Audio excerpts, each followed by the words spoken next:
guys, how are you all? And welcome to my channel, Get Knowledge from my channel. So, in the previous video of Geography Part 1, we have learned about different types of rocks, and soil formation. And now we have to start soil profile. Okay, and going to learn many things: soil conservation, weathering, and more on. So first we start. Before starting, you all going to know that I have posted history chapter, slave and history, and physics chapter, energy. So please like my video, and many have disliked my video, so please don't dislike my video, please. And you get all the things in this channel of Get Knowledge from my channel, and if you are going to see it, you get knowledge. Okay, so let's start. Soil profile. For a farmer, the term soil refers to the cultivated top layer only that has a depth of up to 15 to 20 centimeter. When farmers listen the word soil or the term soil, it refers that the soil is for the cultivation, for the agriculture, yeah. And the layers of the soils are very depth. You can see in this picture, as you can see, the soil is in the depth. How much depth the soil is it in, isn't it? Yes. So there are many horizons which we going to learn in this. O horizon, which is the topmost layer. O horizon, which is the topmost layer of the soil, containing humus. What do you mean by humus? The humus of organic matter containing on it. Humus is the organic matter in which it is, and that called humus. Okay, it is however dry and areas is not present. The O horizon is not present in the dry and arid areas. Okay, where it is very summer, like we say in the Rajasthan, it is very dry place. Yeah, so O horizon is not present in there. A horizon, which is the also topsoil rich in humus, it is also rich in humus. In which soils the humus is present, it is very going to fertile. Fertile means upjau. Fertile. I think you listen this term in any class. Yeah, when you learn about it. Upjau. Okay. Now let's talk about it. So it is contain most of the nutrients for the plant growth. It consists of fine salts and clay and something more. So a horizon is that which is containing top of the topsoil, and it is rich in humus and contain most of the nutrients for the plant growth. It is containing most of the nutrients, and it is very fertile. Okay, it is very fertile. उपजाऊ है ये. B horizon the subsoil. ये बीच का soil है. It is the subsoil. ये इसमें humus नहीं होता है, बट कंटेन मिनरल्स. इसमें मिनरल्स होते हैं, क्योंकि मिनरल्स होते हैं तभी तो यहाँ पर रूट्स प्रेजेंट रहते हैं, and roots will going to absorb it.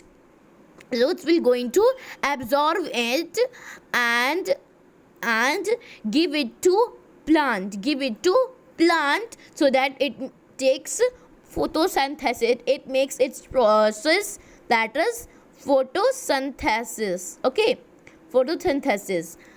Now let's talk about the sea horizon.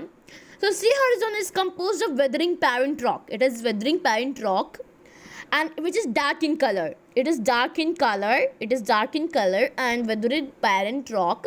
It is made up of which are the parent rocks? Igneous rock. When igneous rock break down, that is make the soil, and which is it's in the sea horizon. It is very important that parent rock is called as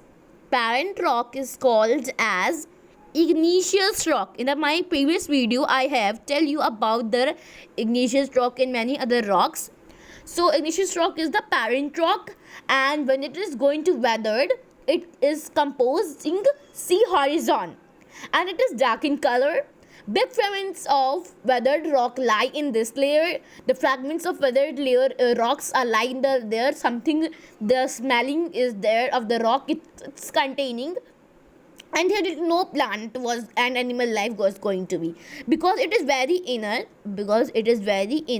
It is the innermost layer. That's why there's nothing. Okay, that's why there's nothing to be said. Now D horizon.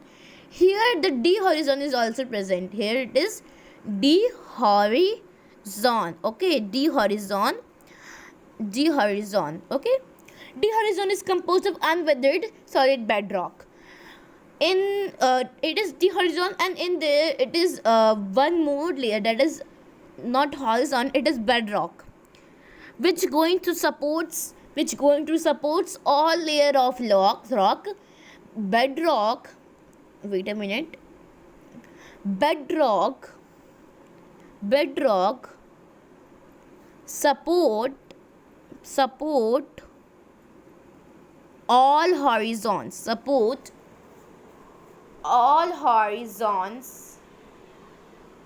Of layer. सारे horizon जो होते हैं वो bedrock के द्वारा support किए जाते हैं, like your parents supports you. So next we talk about the 5 major factors that is forming the soil, and the soil depend in these 5 major factors. Nature of parent rock, it means texture means its color. Okay, what is its color? Texture means that only. And we know that the rocks break down and converts to soil.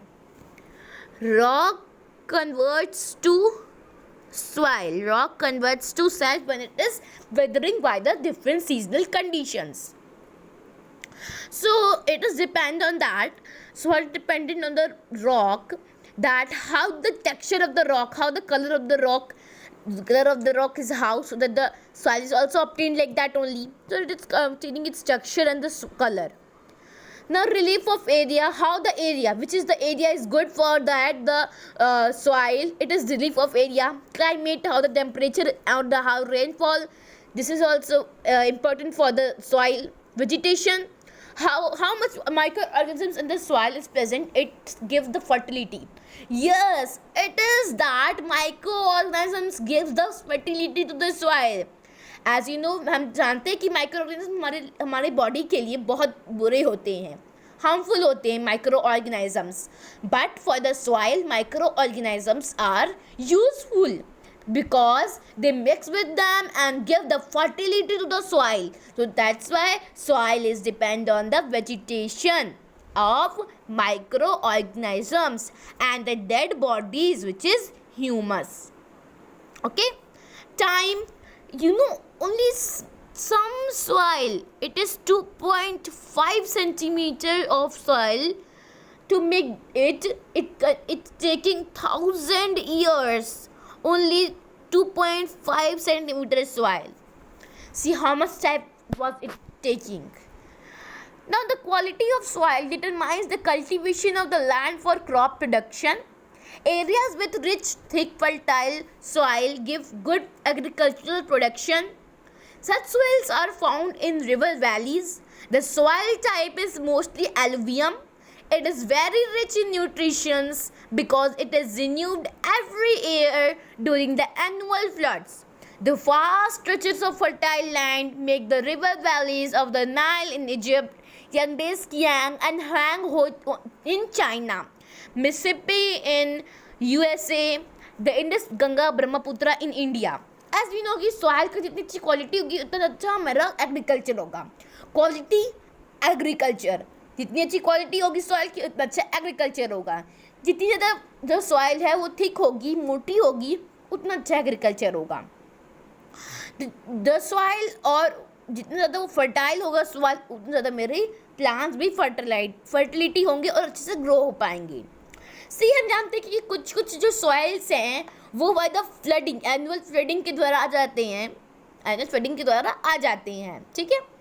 And जो vast stretches है हमारा fertile soil का, it is Nile valleys in the Egypt, wait a minute, I will tell you. The river valleys of the Nile in Egypt, Yangtze Kiang in Huanghe in China, Mississippi in USA, and the Indus Ganga Brahmaputra. I think you have heard this term. That is Indus Ganga Brahmaputra. Okay. Now, some of the leading agricultural regions of the world. ये कुछ agriculture sorry for mistake, ये कुछ agriculture regions जहाँ पे soil की fertility बहुत अच्छी होती है। Regions with thin unfertile soil व अनप्रोडक्टिव, जहाँ पे थिन होगा, अनफर्टाइल सॉइल होगा तो वहाँ पे प्रोडक्टिव अच्छे से नहीं होगी। Irrigation is required in such areas, इन जगहों पे इरिगेशन भी चाहिए होता है। Soil is vital for the agriculture, और सॉइल तो बहुत वाइटल होता है, जैसे हमारे ऑर्गन्स हमारी बॉडी को बनाते हैं, इस तरह से एग्रीकल्चर को कौन बनाता है? सॉइल। तो सॉइल बहुत ज़्यादा ज़रूरी है, इसका डेवलपमेंट भी बहुत ज़्यादा ज़रूरी है। In our country where agriculture is the mainstay of economy, हमारी कंट्री में तो एग्रीकल्चर मेन स्टे है। मेन स्टे मतलब मेन जॉब है, मेन जॉब हमारा एग्रीकल्चर ही है हमारी कंट्री में। For the economy, quality, distribution of the soil resource in the great importance, ठीक है। तो क्योंकि हमारे कंट्री में एग्रीकल्चर ही मेन स्टे है, मेन जॉब है, इस कारण से हमारे को तो और अच्छे से सॉइल को डेवलपमेंट करना चाहिए, है ना। और 4 टाइप्स के सॉइल पाए जाते हैं हमारे इंडिया में, that is alluvial soil, black soil, red soil, lateral soil and desert soil. Now soil conservation, मतलब कि सॉइल को कैसे बचाया जाए, सॉइल को कैसे बचाया जाए।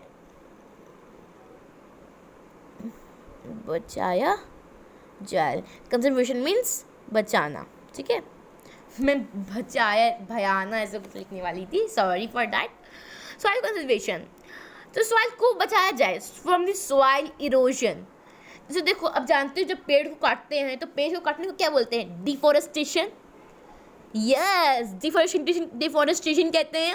उसी तरह से सॉइल को बहुत नुकसान होता है। अब बोलोगे पेड़ों को तो नुकसान सुना है, सॉइल को तो नुकसान नहीं सुना है, या कुछ ने सुना है बट कुछ ने नहीं सुना है। नॉट वरी अबाउट इट, जिन्होंने सुना है इट्स गुड, जिन्होंने नहीं सुना है मैं बताती हूँ। सॉइल इरोजन जो होता है, यहाँ पे सॉइल का नुकसान होता है, क्या होता है ना, क्योंकि हम जानते हैं कि जो ट्रीज़ होते हैं उनके जो रूट्स रहते हैं वो सॉइल को स्ट्रांगली होल्ड करते हैं। वो क्यों स्ट्रांगली होल्ड करते हैं? सो दैट व्हेन फ्लड और anything is come, so it is not going to be follow with it, means उसके साथ फ्लो ना हो जाए, that it's going to be not flow with it, ज़्यादा फ्लो उसके साथ फ्लो ना हो जाए। इस कारण से पेड़ उसको अच्छे से जकड़ के रखता है, ठीक है ना, स्ट्रांगली होल्ड किया रहता है। This is the reason. तो हमें सॉइल कंजर्वेशन करना है। अगर पेड़ काटोगे तो सॉइल कभी क्या होगा? सॉइल भी वीक होते जाएगा। तो इसलिए पेड़ मत काटो, तो सॉइल भी बचेगा और पेड़ भी बचेंगे, 2 फैक्ट होंगे। Soil conservation is an effect made by man to prevent soil erosion, to retain the fertility of soil. Fertility soil के बनाए रखने के लिए हमें सॉइल इरोजन नहीं करना है, हमें सॉइल कंजर्वेशन करना है। It is important for our national economy as productive soil. ये प्रोडक्टिव सॉइल है तो हमारे लिए ये तो बहुत ज़्यादा ज़रूरी होनी चाहिए. It ensures prosperity in agriculture, industrial development and general economic development. ये एक प्रॉस्पेरिटी है, एक ये हमारा खजाना है एग्रीकल्चर का. सॉइल में से प्रॉस्पेरिटी एक खजाना है, इसे मुझे से बचा के रखना है सो दैट एग्रीकल्चर अच्छे से हो सके. सॉइल के द्वारा इंडस्ट्रियल डेवलपमेंट होता है, इकोनॉमिक डेवलपमेंट होता है. ठीक है. Hence, several measures should be taken to prevent soil erosion. Prevent करने के लिए soil erosion का कुछ measures हमें लेने चाहिए, जैसे afforestation. Best way to prevent soil erosion is to increase area under forest. Indiscriminate felling the trees must stop. Afforestation में deforestation जैसे ही बताया गया है. Afforestation बताया गया है, पहले तो तुम forest की जितनी area है उसको बढ़ाओ, जितना ज़्यादा हो सके उतना ज़्यादा forest की एरिया बढ़ाओ और ट्रीज को मत काटो. You should not cut trees. You should not cut trees. तुम जो है ट्रीज को कट ना मत करो, because tree holds the soil and if the trees are cut soil becomes weak in which makes the soil erosion. So you have to do afforestation. Now to check overgrazing means we know कि जो गाय हैं, goats हैं, sheep हैं, बकरी हैं, भेड़ हैं, वो सब ओवरग्रेजिंग करते हैं. मीन्स ओवरग्रेजिंग ग्रेजिंग करते हैं, घास खाते हैं. लेकिन अगर तुमने एक ही लैंड पे बहुत ज़्यादा सारे एनिमल्स छोड़ दिए हैं तो वो हुआ, उसे कहते हैं ओवरग्रेजिंग. उसमें दिक्कत ये जा रही है, वहाँ पे उसमें दिक्कत ये जा रही है कि तुम्हारे जो प्लांट्स है वो एक ही जगह पे सब जगह उखाड़े जा रहे हैं और विच मेक्स सॉइल वीक. तो आप ये करो कि अपना एक एरिया बना लो, उस एरिया में ही बस आप रहो. आप क्या करते हो, सारी जगह छोड़ दोगे गाय को, भेड़ को, बकरियों को, जिसमें ग्रेजिंग जो है ओवर ग्रेजिंग हो जाता है. सारी जगह पे छोड़ दोगे, सारी जगह से वो खाएंगे, which makes the soil erosion. इसलिए अपने एक सेपरेट जगह बना लो, सेपरेट ग्रेजिंग ग्राउंड बना लो और वहाँ पे तुम गोट्स एंड शिप्स को ग्रेज करो. ठीक है, चराओ. ग्रेज मतलब चराना. ठीक है. Constructing dams and barrages. जब तुम डैम्स एंड बैरेजेस बनाते हो, मतलब डैम्स मतलब जहाँ पे पानी स्टोर होता है, ठीक है, तो जब बनाते हो तो उसको अच्छे से बनाओ. पच्चीस जब फ्लड आए तो अगर टूट जाता है तो उससे क्या होगा कि तुम्हारा सॉइल इरोजन होगा. पहले तो सब जगह फ्लड आ जाएगा और फिर तुम्हारा सॉइल इरोजन भी होगा. तो much of this soil erosion जो है फ्लड के द्वारा होता है. Can be checked by constructing dams और बैरेजेस बनाए जाए तो अच्छे से चेक कर लिया जाए. This check the speed of water, और स्पीड ऑफ वाटर का भी चेक कर लिया जाए, क्योंकि स्पीड ऑफ वाटर क्या होती है ना, एकाएक आती है और सारे घर को तो तबाह करेगी, पीपल को भी तबाह कर देती है एंड सॉइल को भी ख़त्म कर देती है. पूरा लैंड वहाँ पे ख़त्म हो जाता है.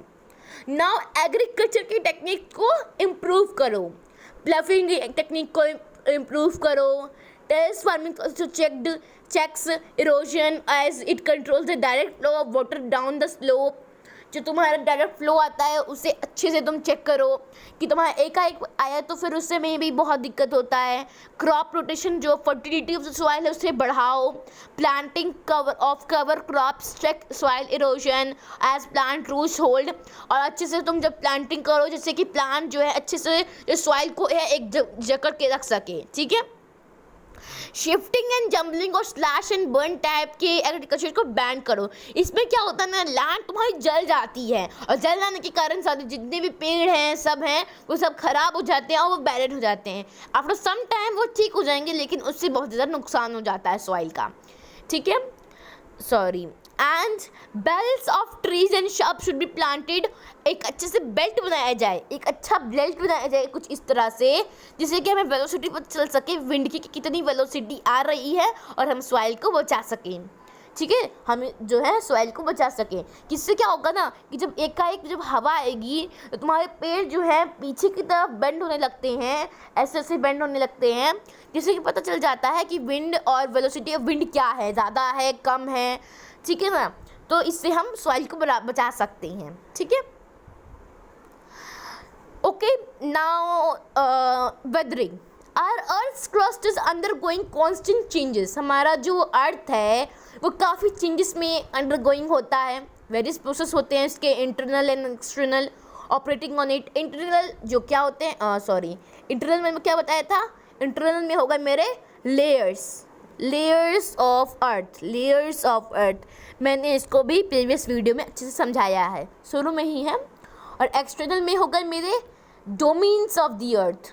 देखो, एक्सटर्नल में होगा मेरे डोमेन्स ऑफ द अर्थ के जितने भी डोमेन्स हैं, डोमेन्स ऑफ अर्थ के कितने डोमेन्स हैं, 3 डोमेन्स हैं, लिथोस्फीयर, हाइड्रोस्फीयर एंड एटमॉस्फेयर। इन तीनों को मैंने अच्छे से प्रीवियस वीडियो में समझा दिया है। एंड जब वो तीनों एक अच्छे से मिल जाते हैं तो वो बायोस्फीयर फॉर्म करते हैं, ठीक है। Then, while internal process like tectonic movements leads to formation of various landforms, काफ़ी लैंडफॉर्म बनाते हैं, and external which कंस्ट्रक्ट भी करते हैं और डिस्ट्रक्ट भी करते हैं। देखो, जब जैसे वाटर साइकिल में पता है, वाटर साइकिल में जब हमारा वाटर एवोपोरेट होता है तो वो हमारा एक तो डिस्ट्रक्शन हुआ, लेकिन जब रेन होता है तो क्या हुआ, कंस्ट्रक्शन हुआ। तो कंस्ट्रक्शन और डिस्ट्रक्शन बहुत होता है एक्सटर्नल फोर्सेस में। लाइक डेनुडेशन, जैसे डेनुडेशन कहते हैं, denudation is like a breaking of rocks only, breaking of rocks only, ठीक है, breaking of rocks. It is a pure, it not pure, it will say it's a fully that we say. Weathering is not fully say that it is the breaking down of rock only. That is the process was going on, okay. And deposition bring about the great diversity of present day landforms. Now we see about the difference in denudation and weathering. Okay, weathering. It involves distrugation, breaking of rocks. Many things are given. Denudation is also breaking of rock. Weathering is a process of breaking of rock. Distrugation is also the destruction of rock. Okay, so it involves distrugation and decomposition of rocks where they exist.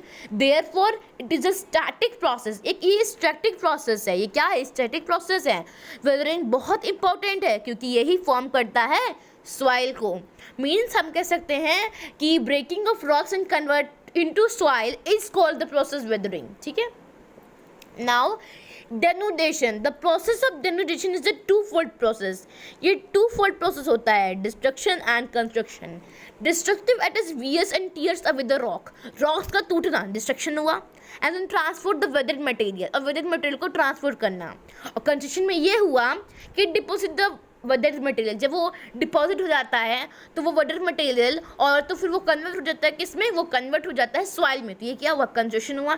Destruction हुआ, break down the roots. Wear and tear मतलब कि roots rocks, wear and tear मतलब कि टूटना, rocks का टूटना, ठीक है। वियर एंड टियर मतलब टूटना, ओके। फिर hence denudation is a dynamic process, और डेनुडेशन क्या है, डायनामिक प्रोसेस है। तो याद रखना, weathering is the static process. I will tell you weathering, wait a minute, weathering and denudation. So weathering is the static process. Weathering is the static process, and denudation is the dynamic process. Dynamic. Wait a minute, I'll written it low. Dynamic process. It is dynamic process. ये एक dynamic process है, ठीक है, याद रखना। Includes the distribution and decomposition of the rocks, transporting the eroded material, जो टूटे फूटे मटेरियल है उससे ट्रांसपोर्ट करता है, and deposit it at some other place, और फिर उसे डिपॉजिट करता है अलग प्लेसेस में, and converts to soil. समझ में आ गया? आई थिंक सो समझ में आ गया होगा। So for now, I will tell you here only because it is very much. It is 20 page and page more. So I complete here only, and next video we learn this more, and so that we learn more, because if we learn more, so in our brain it is not going to stick. So I think so from here it is completed and good for to you understand. So thank you how like you video, and I suppose that you like this video. Please like my video, share my video, and don't dislike my video. Please don't dislike my video and subscribe my channel so that you get new notifications. So thank you, have a nice day.